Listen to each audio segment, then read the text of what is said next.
Flucia. Why? Because Sean, that being the Gares, said that the team that he just left and led needed a lurker. That's what Sean said, okay? Now, with money, anything is possible.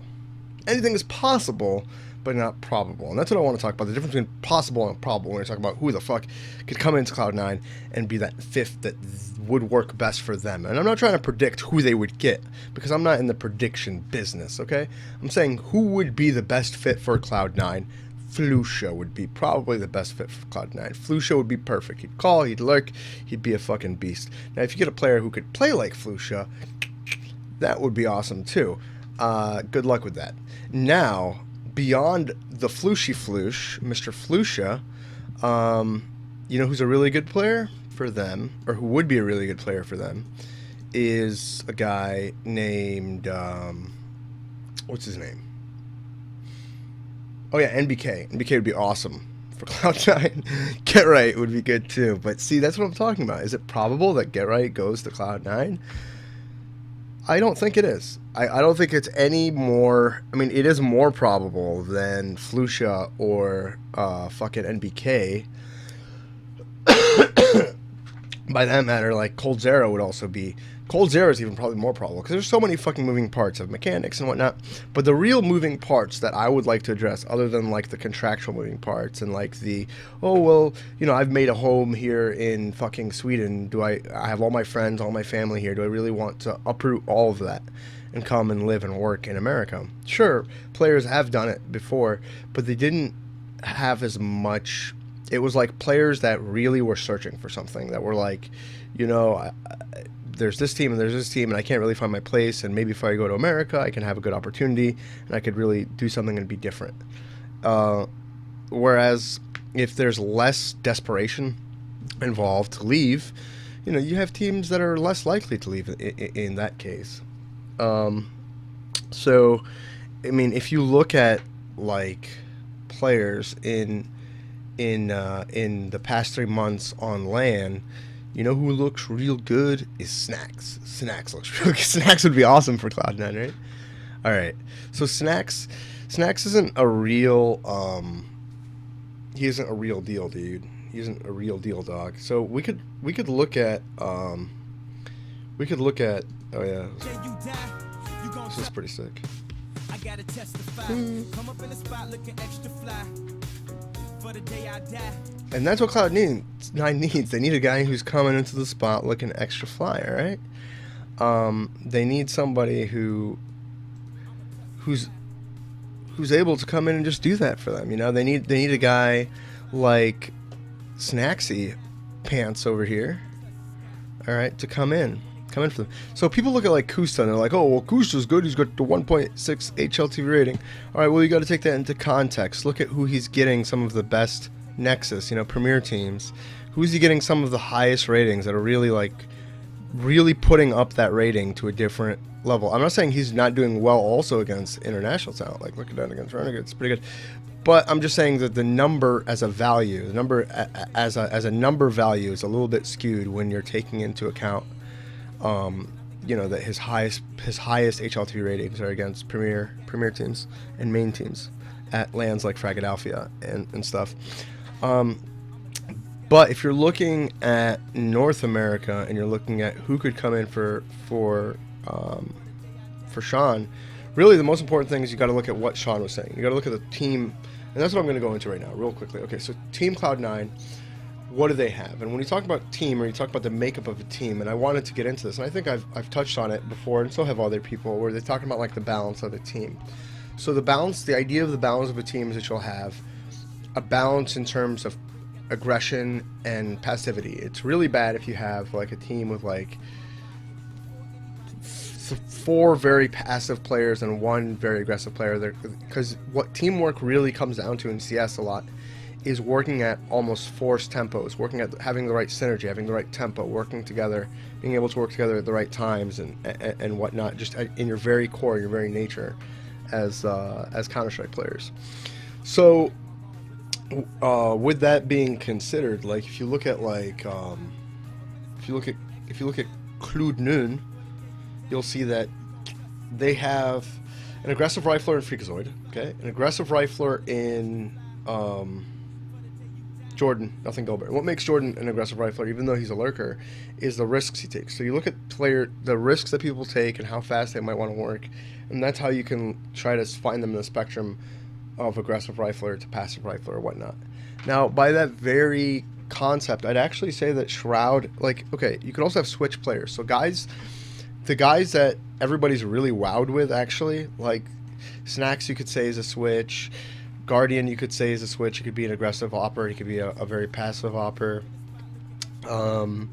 Guys like Olaf and Device are very famous for being switches, where they can play very passively or they can play very aggressively, depending on not just what calls for it, but like what will decimate their opponent, basically. So they could have an entire map where they're just playing super passive, and they could have rounds where they're playing super aggressive, and then the next round they're playing super passive and whatnot. And NBK is also like this, very, very much so like this. And, I mean, these kinds of dynamic players, you can call them switch players, you can call them hybrids, I don't give a fuck what you call them. The important thing is to know that a lot of teams, when they talk about the makeup of teams and they talk about that balance, they're talking about 2 aggressive riflers, or 2 aggressive players, 2 passive players, and 1 kind of hybrid, or 1 aggressive player, 1 like truly aggressive player, and 1 truly passive player, and then 3 hybrids. Like you could there was a time where you could have said this was like Fnatic. They had a very aggressive player in their Opper and entry man JW, just by the nature of how he played the game. He played like an entry fragger, despite the fact that he was an Opper. And then you had a very passive player in Flusha, and then you had these hybrid like players in Olaf, Crims, and Pronex. And even with Dennis, Fnatic kind of takes the same shape and form. So you'll see balance in a lot of very good teams. You could see the same concept of that aggressive rifler. If you're talking about like the old LDLC Envious team, Kiyoshima being their most aggressive rifler, NBK being a hybrid player, Shocks being more close to aggressive, and Smits being more close to passive, and then Happy being their most passive player. And you could also see it even today with the current lineup in Envious and what they ask their different players to do.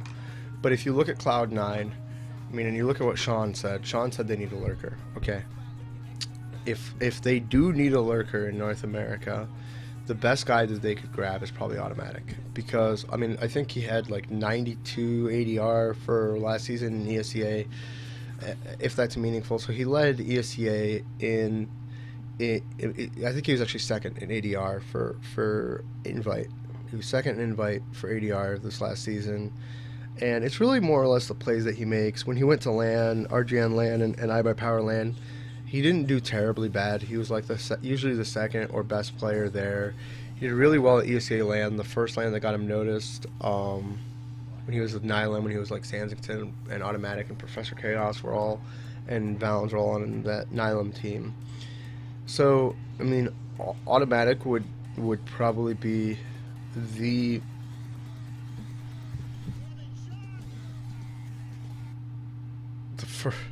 Automatic would be the first guy that you'd want to grab.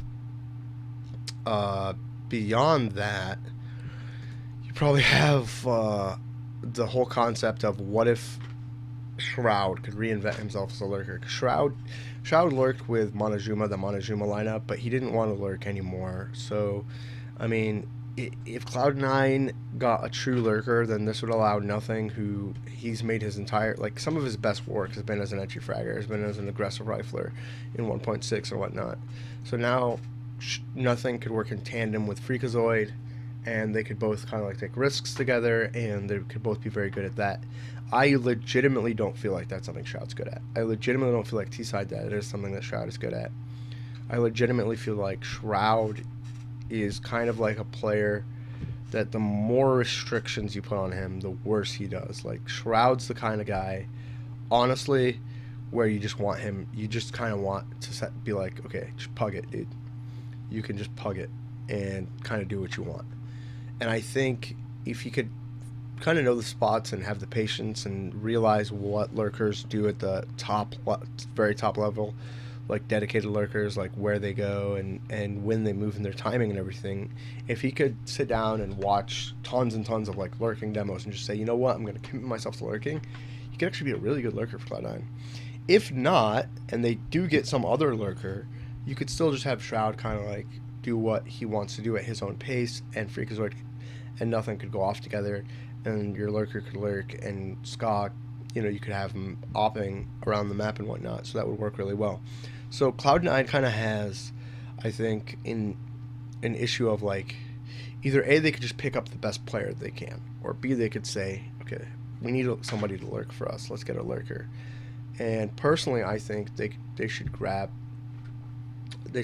Shroud and say, you need to dedicate yourself to the lurking role and be our lurker, and then go off and just grab the best player they can grab, money-wise. But if they can't do that, or if the best player they can grab is like a lurker, then Shroud can just be their star player, so to speak, and just do whatever he wants, and they can grab somebody like Automatic and just see where he comes up, because a player like Automatic is really promising. And I mean, I would love to see Automatic, given an opportunity in a full team, together with players. I mean, a year ago, nobody really knew in the international scene who coldzera was, and he was given a chance to play with a full squad that's been together, and he's kind of just came in as a piece, and he was given a shot at international lands, and he did really well. And kind of makes you wonder, in North America, do we have a player like that who we can just, internationally, they might not know him very well, a guy like Roka, or a guy like Automatic, somebody who hasn't gotten his shot at international lands very much, and you just plug him in and you let him play and you see what happens. That would be very interesting for Cloud9 to do, to give somebody a shot, really, just like they gave Freakazoid a shot. And if they could do that, I mean, I think they could be very successful with a player who is different. Now that's what I like about Automatic, is he's very unique, he's very different, and I think he's willing to apply to himself and his talents to the game if he's in the right environment of like playing with Cloud9. I mean, it could all just go terribly wrong as well, obviously. But with that said, I think that somebody like Shroud could also benefit from this, if they get an aggressive rifler, because I think Shroud would actually make a pretty decent lurker and like LMS type player. Because, I mean, there were times in Maine he was able to do it really well with Monezuma, and I think you could grab a guy like Shroud, and maybe that's his true calling. Maybe that's what would awaken Shroud into being what everybody's been like waiting for him to be, which is like the true star player of North America, the true like international talent. But you see it. I mean, I can see like international talent in guys on Liquid, guys like Nitro and Elige, and for a team like Liquid, really it's just about all those guys being on top of their game at the same time.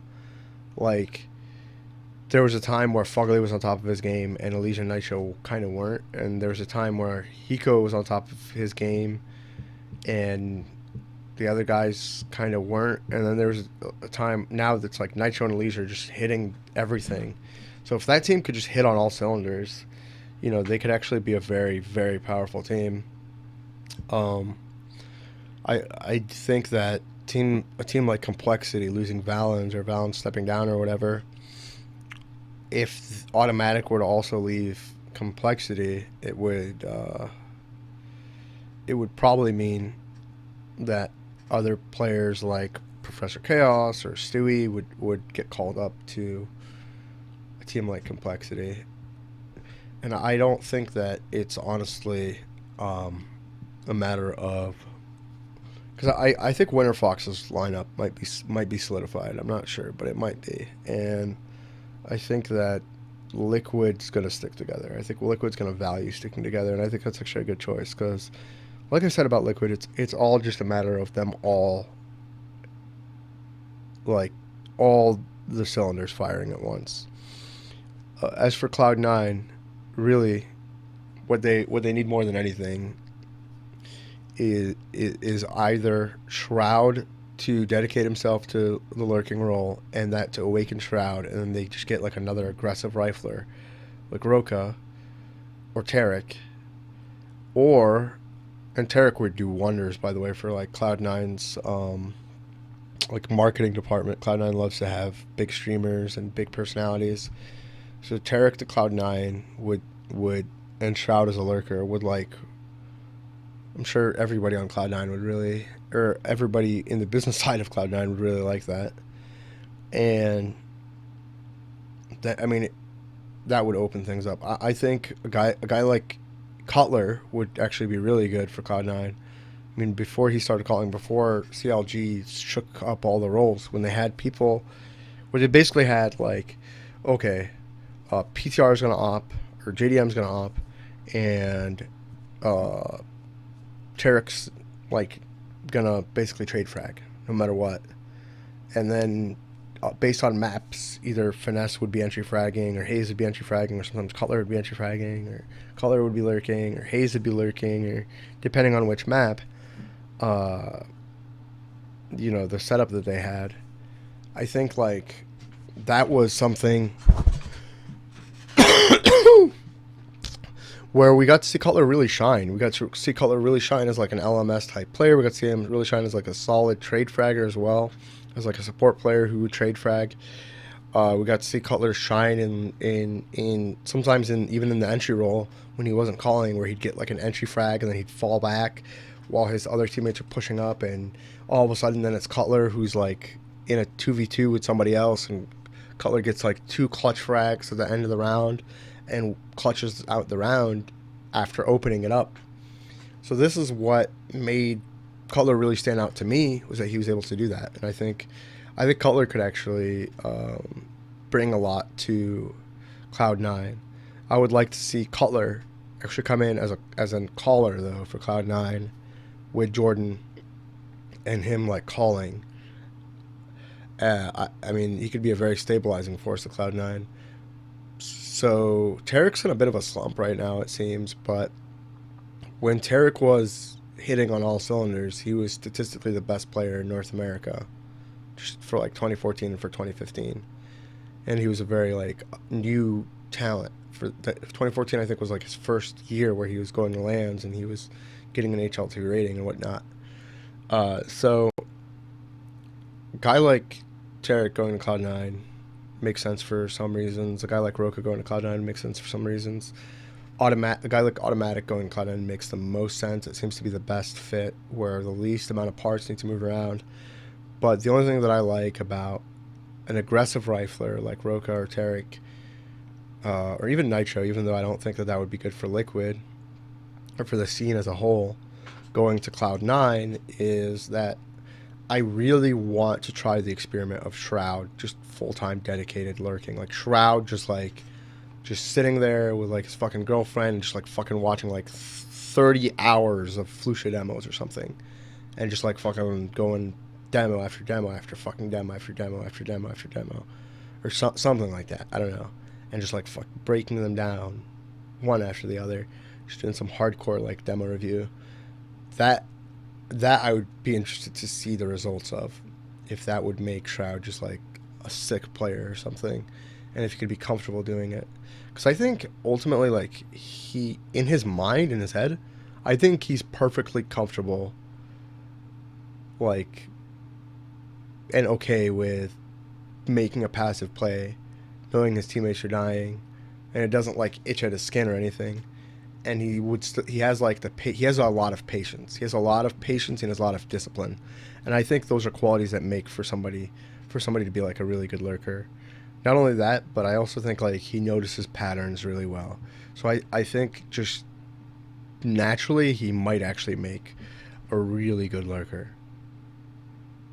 Maybe, depending on if he felt comfortable doing it and he felt confident doing it. That's really the most important part. Beyond beyond Shroud. If Shroud isn't a lurker, I think the choice is clear. Like, if Shroud isn't comfortable lurking and he's not willing to reinvent himself into it, then I think what Sean said is absolutely right. And Cloud9 do need a lurker, and they should just get a guy like Automatic and see what he can do and give him that spot, really, and just be like, yo, you know, do you want the lurking spot on this team or on like a top team? You got it. And like, we want to see you become like NA's star, and then, you know, guys like freaking Jordan could just go out and just take over sites together and just try to open up sites together, and kind of like Scott and Shroud just maybe set them up, maybe do their own thing if they want to, depending on like the map or the setup or whatever they're doing. And I think for Cloud9, that's honestly one of the better things they could do, is just go to Shroud first and see if Shroud is willing to make himself a lurker or not, and depending on that, go from there. Yeah.